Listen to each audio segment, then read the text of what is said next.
Percy Jackson, Chapter 12. We get advice from a poodle. We were pretty miserable that night.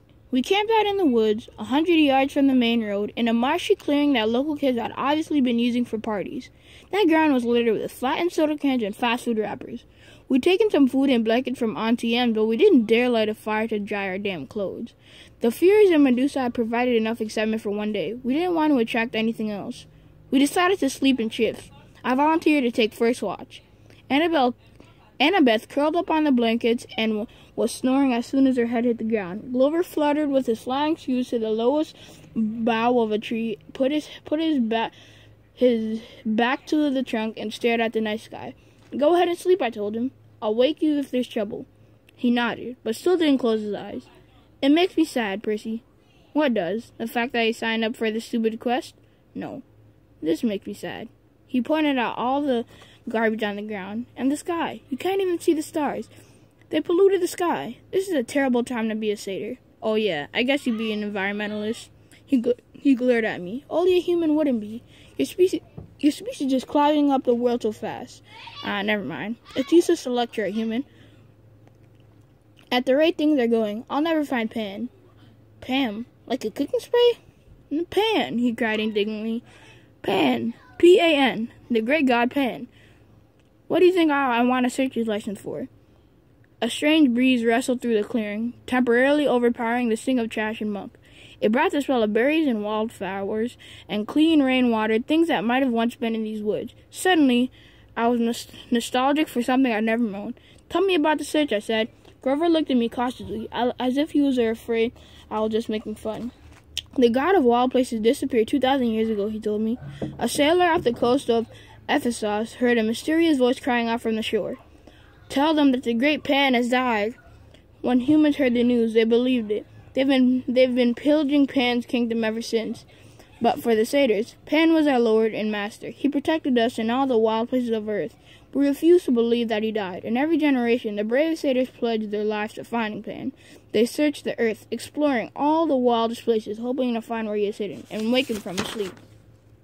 And you want to be a searcher? It's my life's dream. My father was a searcher. And my Uncle Ferdinand, the statue you saw back there? Oh, right, sorry." Grover shook his head. "Uncle Ferdinand knew the risk. So did my dad. But I'll succeed. I'll be the first searcher to return alive." "Hang on. The first?" Grover took his reed pipes out of his pocket. "No searcher has ever come back. Once they set out, they disappear. They're never seen alive again. Not once in 2,000 years? No. And your dad? You have no idea what happened to him?" "None. But you still want to go," I said, amazed. "I mean, you really think you'll be the one to find Pan?" "I have to believe that, Percy. Every searcher does. It's the only thing that keeps us from despair when we look at what humans have done to our world. I have to believe Pan can still be awakened." I stared at the orange haze of the sky and tried to understand how Grover could pursue a dream that seemed so hopeless. Then again, was I any better? "How are we going to get into the underworld?" I asked him. "I mean, what chance do we have against a god?" "I don't know," he admitted.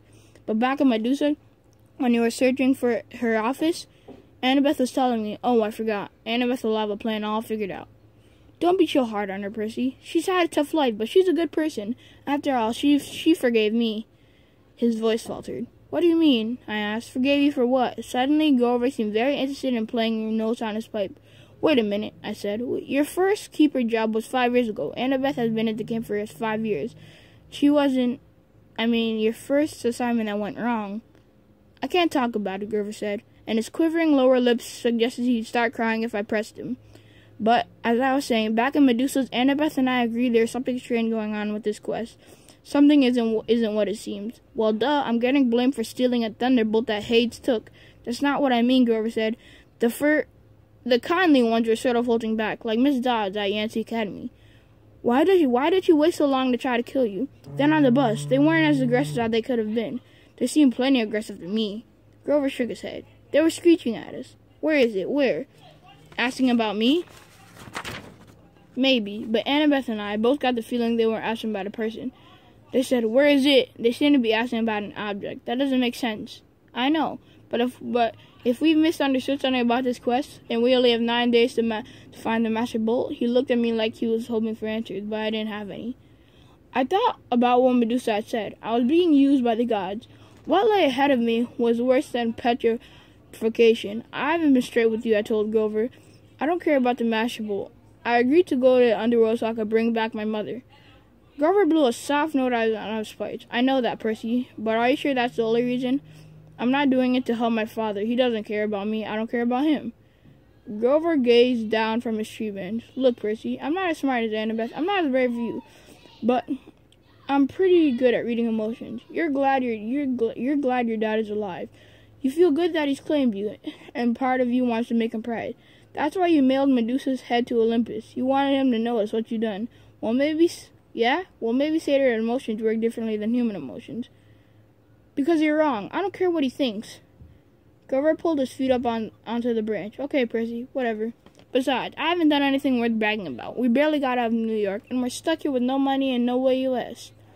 Grover looked at the night sky, like he was thinking about that problem. How about I take first watch, huh? You get some sleep. I wanted to protest, but decided to play Mozart, soft and sweet. I turned away, my eyes stinging. After a few bars of Piano Concerto No. 12, I was asleep. In my dream, I stood in a dark cavern before a gaping pit.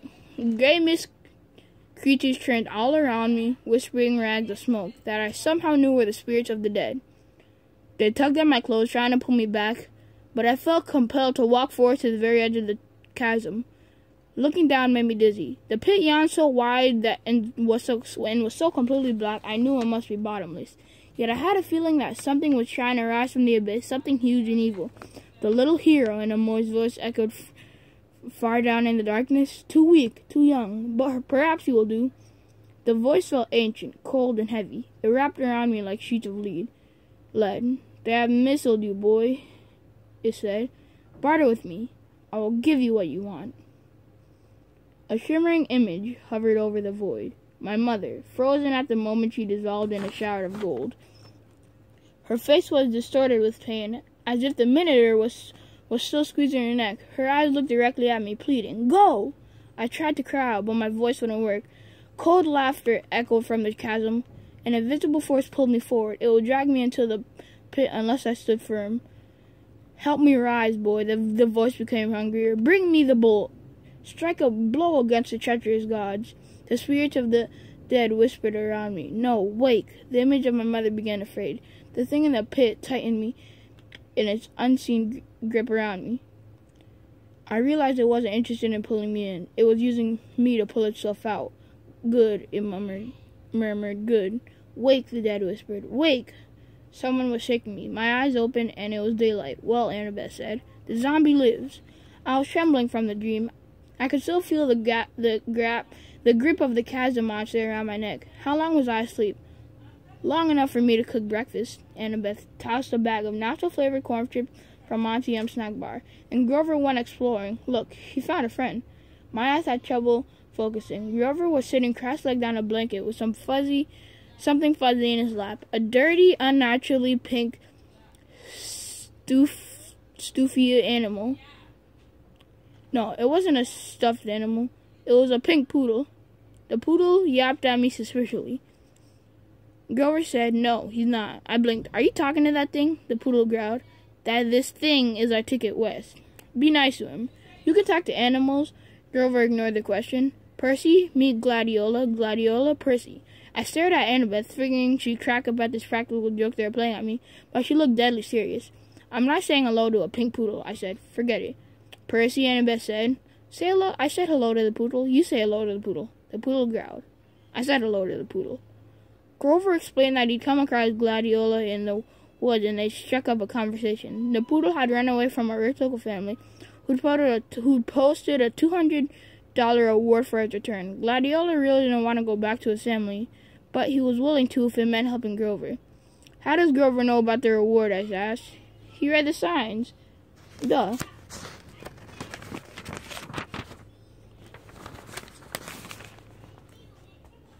"Of course," I said. "Silly me." So we turned in Gladiola, Annabeth explained in her best strategy voice. "We get money and we buy tickets to Los Angeles. Simple." I thought about my dream, the whispering voices of the dead, things in the chasm, and my mother's face shimmering as it dissolved into gold. All that might be waiting for me in the west. "Not another Bess," I said wearily. "No, Annabeth agreed. She pointed downhill toward train tracks that I hadn't been able to see last night in the dark. There's an Amtrak station half a mile that way. According to Gladiola, the westbound train leaves at noon.